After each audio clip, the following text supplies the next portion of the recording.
Abi അപകടത്തിലാണെന്ന് സതീഷിന്റെ call വന്നതും പല്ലവി ഒന്നും ആലോചിക്കാതെ വേഗം ഇറങ്ങി. അതിനിടയിൽ അവൾ അബിയുടെ നമ്പറിലേക്ക് വിളിക്കുന്നുണ്ടെങ്കിലും കോൾ കിട്ടുന്നുണ്ടായിരുന്നില്ല.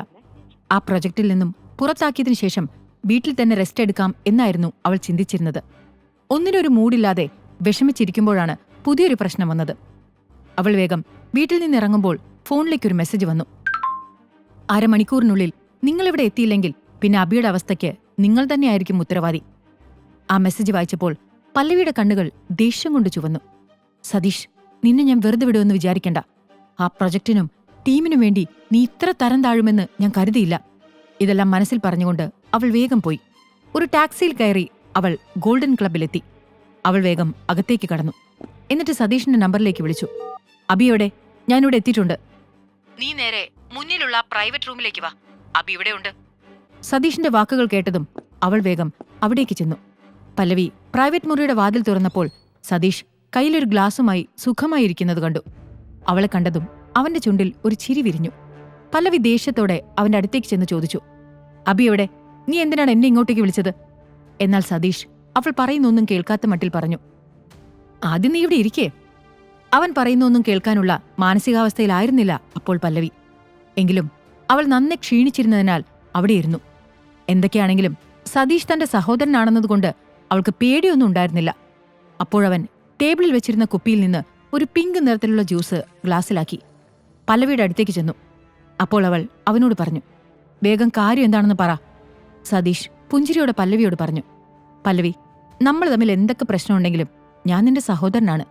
നിനക്കെന്നോട് സ്നേഹത്തോടെ സംസാരിക്കാൻ കഴിയുന്നില്ലേ?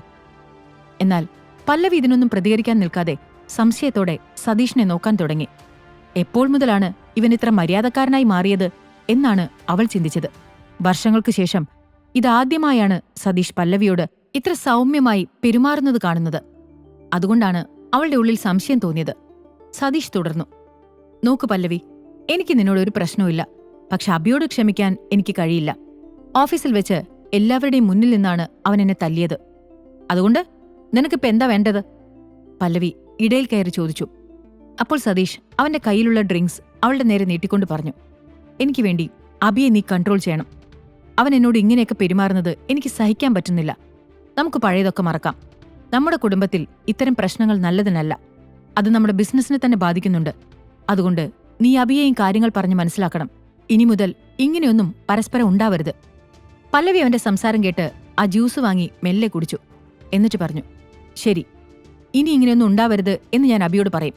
പക്ഷേ ഇനി നീയും അവനെ അപമാനിക്കാൻ ശ്രമിക്കരുത്. ഇന്ന് ഓഫീസിന്റെ പുറത്തുണ്ടായതെല്ലാം നിന്റെ മാത്രം തെറ്റാണ്. പല്ലവി പറഞ്ഞുകൊണ്ടിരുന്നപ്പോൾ ഒരജ്ഞാതൻ അവളുടെ മുന്നിൽ വന്നു നിന്നു. അത് മഹേശ്വറായിരുന്നു. അയാൾ പറഞ്ഞു, ഈ ജ്യൂസ് എങ്ങനെയുണ്ട്, കൊള്ളാമോ? അയാളുടെ മുഖത്തെ മുറിവ് കണ്ട് പല്ലവിക്ക് പേടി തോന്നി. എന്നാൽ അവൾ തന്റെ പരിഭ്രമം മറച്ചുവെച്ചുകൊണ്ട് സതീഷിനോട് ചോദിച്ചു, ഇതാരാ സതീഷേ?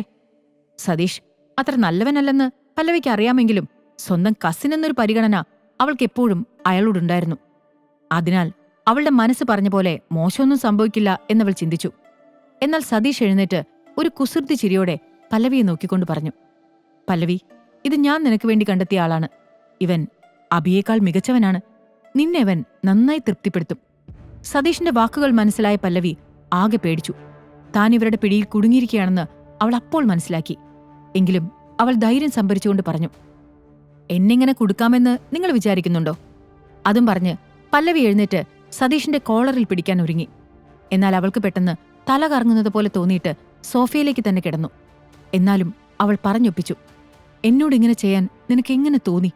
മുത്തശ്ശൻ എങ്ങാനും അറിഞ്ഞാ പിന്നെ നിന്റെ ജീവൻ എടുക്കും. എന്നെ എത്രയും പെട്ടെന്ന് ഇവിടുന്ന് കൊണ്ടുപോ പ്ലീസ്. ധൈര്യത്തോടെ പറഞ്ഞു തുടങ്ങിയെങ്കിലും അവസാനമായപ്പോഴേക്കും അവൾ കരയാൻ തുടങ്ങിയിരുന്നു. എന്നാൽ സതീഷോ മഹേശ്വറോ അവൾ പറയുന്നൊന്നും കേൾക്കാൻ നിന്നില്ല. അവൾ കുടിച്ച ജ്യൂസിൽ അവർ കലർത്തിയ മരുന്ന് അപ്പോഴേക്കും പ്രവർത്തിക്കാൻ തുടങ്ങിയിരുന്നു. പല്ലവിക്ക് ബോധം നഷ്ടപ്പെടാൻ തുടങ്ങി. അവളുടെ അവസ്ഥ കണ്ട് രണ്ടുപേരും ചിരിച്ചു.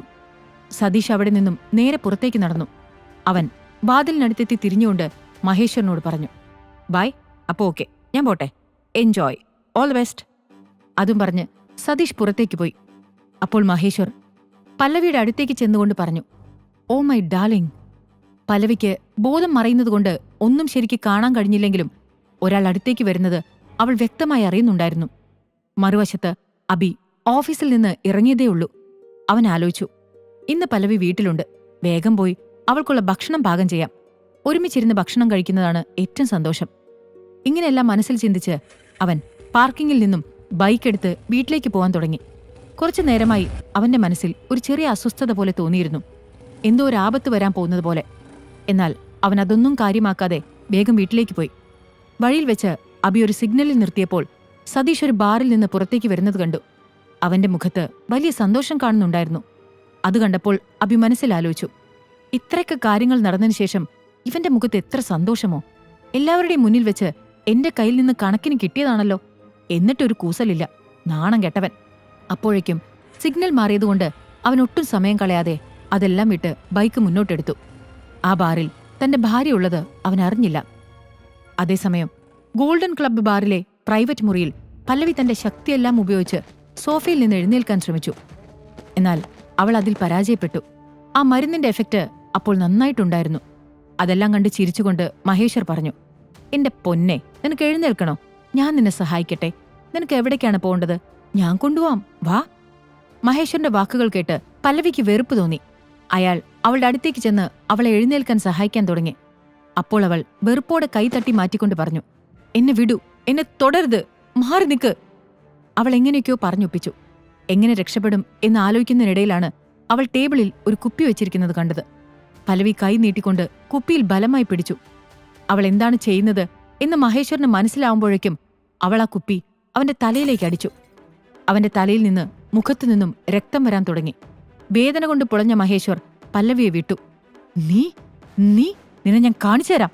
ഈ മഹേശ്വർ ആരാണെന്ന് നിനക്കറിയില്ല. അയാൾ ദേഷ്യത്തോടെ ഓരോന്ന് പറഞ്ഞുകൊണ്ടിരുന്നു.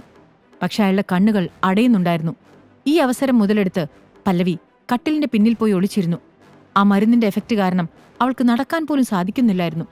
അവൾ ആലോചിച്ചു, സതീഷ് എന്ത് മരുന്നാണ് തന്നത് എന്നറിയില്ല. തലവേദന കൊണ്ട് പൊട്ടിത്തെറിക്കുന്നുണ്ട്.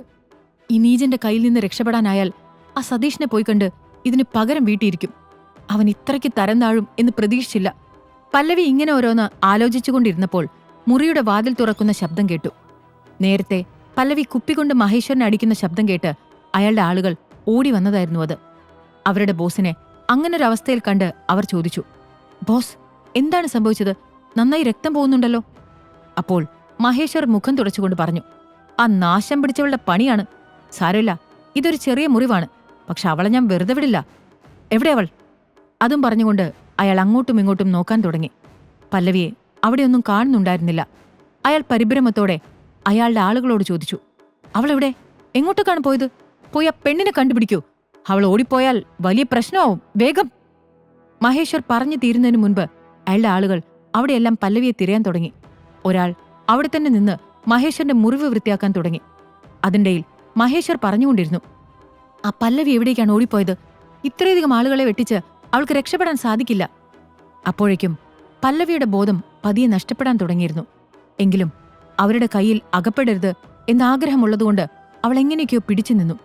അവൾ ചുറ്റും നോക്കിക്കൊണ്ട് ആലോചിച്ചു, എന്റെ ഫോണും പേഴ്സും എവിടെ? ഫോണിൽ വിളിച്ച് അബിയെ അറിയിക്കണമല്ലോ. അവന് മാത്രമേ ഇപ്പോൾ ഇവിടെ വന്നെന്നെ രക്ഷിക്കാൻ സാധിക്കൂ.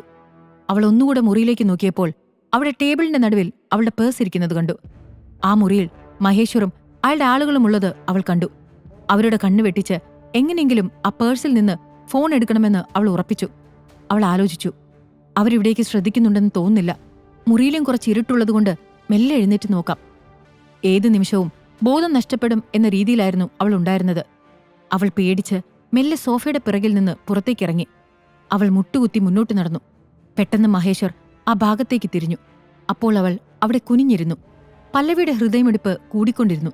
കുറച്ചു നിമിഷം അങ്ങനെ തന്നെ ഇരുന്നതിന് ശേഷം അവൾ വീണ്ടും മെല്ലെ മുട്ടുകുത്തി നടന്നു. എന്നിട്ടവൾ ശബ്ദമുണ്ടാക്കാതെ മെല്ലെ അവളുടെ ഫോൺ കയ്യിലെടുത്തു. ഈ കഥ തുടർന്ന് കേൾക്കുന്നതിനായി ഇപ്പോൾ തന്നെ പോക്കറ്റ് FM ആപ്പ് ഇൻസ്റ്റാൾ ചെയ്യൂ. Link in description.